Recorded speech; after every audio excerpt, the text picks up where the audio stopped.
Hi, so the first step in the rhetorical analysis essay is the practice analysis. And so that's what I'm going to walk you through right now. You've already posted your answers, so this is just going to show you many of the possibilities that you could have picked out in the article to show, strengths and weaknesses in rhetoric as well as any use of propaganda or fallacy. So right here, I'm pointing your attention to that leaf handout on rhetorical analysis. The first part has questions that you can answer, and you'll notice that in the assignment that I gave you for this, they mimic a lot of these questions. I kind of modified them and added some to it, but again, you're looking at kind of the same stuff.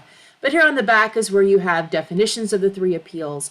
You have different kinds of information that would act as each of the three appeals. So when you're analyzing, this is a place to go to see, oh, what else could be pathos? What else could be ethos, right? And it's important to understand that some things can function in multiple ways, right? I might give a personal anecdote in my story, right? That is logos, right? If the personal anecdote comes from a credible person, then that is giving you ethos, right? That there's the person's professional background, is credible. And then if the anecdote actually inspires emotions from the reader, then that's pathos, right? So again, that's why we say it's that equilateral triangle, the rhetorical triangle, because you really would like your information to be able to hit on all three of these appeals. And sometimes just one use of information can do that. The next line here is about how is logos, ethos, and pathos supposed to affect your audience? What does it appeal to in your reader that makes it work? And then the last column here, last row here, is how would you then incorporate an analysis of it into your essay? How would you talk about it if you're writing about it? And so this just gives you some templates, if you will, some examples of how you can incorporate an analysis or an explanation of each of these appeals into your essay, okay? So again, this is the kind of stuff we're looking for when we're looking at the essay or the article. So here it is, Zoos are Prisons for Animals. No one needs to see a depressed penguin in the flesh by Ramesh Ranganathan. So one of the first things I do is I consider the ethos of the author and of the publication. And so that should have been one of the first things that you did, is to look at who is this person? What credibility do they have to talk about this issue? And if you click his name here, they have the most basic of biographies, right? He's a comedian, right? But I also can just Google him and see if there's anything about him on the internet. And sure enough, he has his own Wikipedia page, right? And so if we look at this, he's English, he's an actor, comedian, and presenter.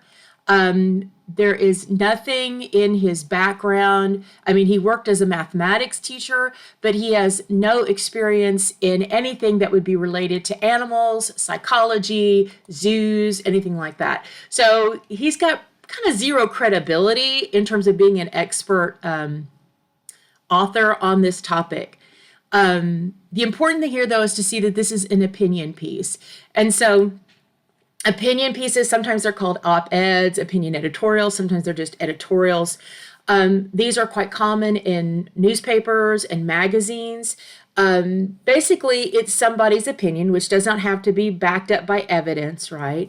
And you have to be careful that when you're doing research that you understand the difference between a fact-based, objective article and articles that are just purely opinion. And this is one of the reasons why blogs, I don't allow you just to use blogs. You have to get my approval before you use a blog in your research, because a lot of blogs are just opinions, right?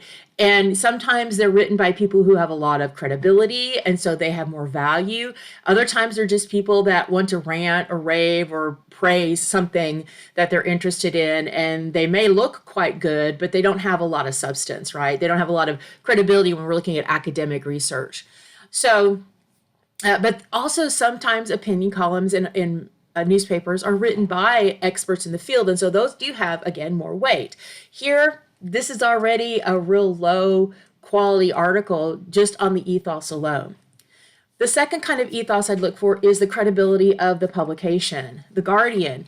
So if we Google, and if I put things in quotation marks when I'm doing a Google search, and this is pretty standard across all search engines, that means it's only going to look for the Guardian. It's not going to look just for it's not going to look just for Guardian. It's just going to look for anything within those quotation marks in the actual order that I've given them.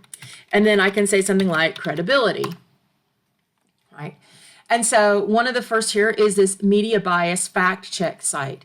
So you're going to see that there are a lot of these fact check sites out there that evaluate media in terms of is it left leaning, is it right leaning, is it central, is it, does it use fact based journalism or something like that, right? The problem with this is that there are a lot of these fact checkers out there that are themselves biased. So you need to find one or two really good ones to be your go-to kind of evaluator of media. Media bias fact check is one of the best ones. And so we're going to see here that it says it's left center, right? So it's more on the liberal side. And then in terms of factual reporting, it's mixed. And it says here, moderately favors the left, so moderately, right? That's not so bad. And it says it has numerous failed fact checks over the last 5 years in articles.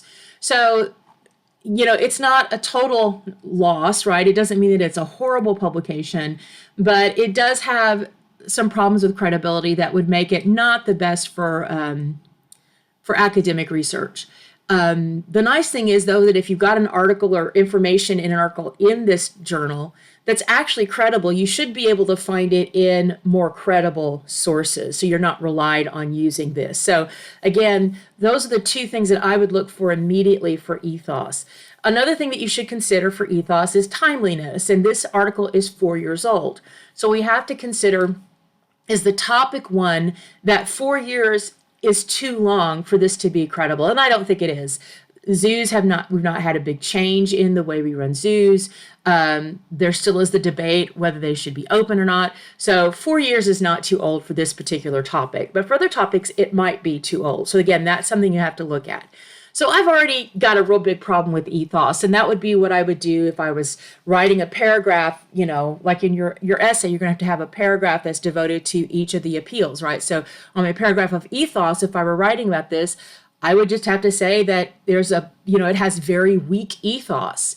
The author has no credible background to talk about this subject. The publication itself has mixed credibility, right? And then I could also bring in other things, but you only have to have 2 examples in your essay to show if the appeal is effective or not, right? So let's actually look at the essay itself or the article itself to see what else we can find here that looks at the appeals as well as any kind of fallacy or propaganda. So in your assignment, you had to answer, who was the audience and what was the purpose. The purpose is pretty clear right here. Zoos are prisons for animals. Sometimes titles can be very clear in expressing what the author is claiming, but pretty much we know that this person is saying that zoos actually have no purpose. They actually do more harm than good, and so we should not have zoos, right? That's his purpose. He wants to convince us of that. His audience here, you could say it's a general audience, but the audience that's going to be most persuaded about this is probably people who are either for closing down zoos, so they were looking at animal activists, animal protectors, right? Or maybe people who have not really thought about it, have not made a decision, and so the ideas that he brings up are going to make them question.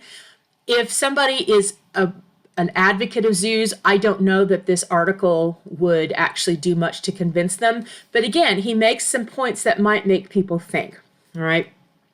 So here we have, at the beginning, he asked this question, right? Is there any or conservational value to keeping animals in captivity? So is there any value, and is there conservational value, right? So again, he's looking at 2 different things. He does use the name of David Attenborough. He's the person behind the Planet Earth series. It's highly respected, award-winning, and so that's a little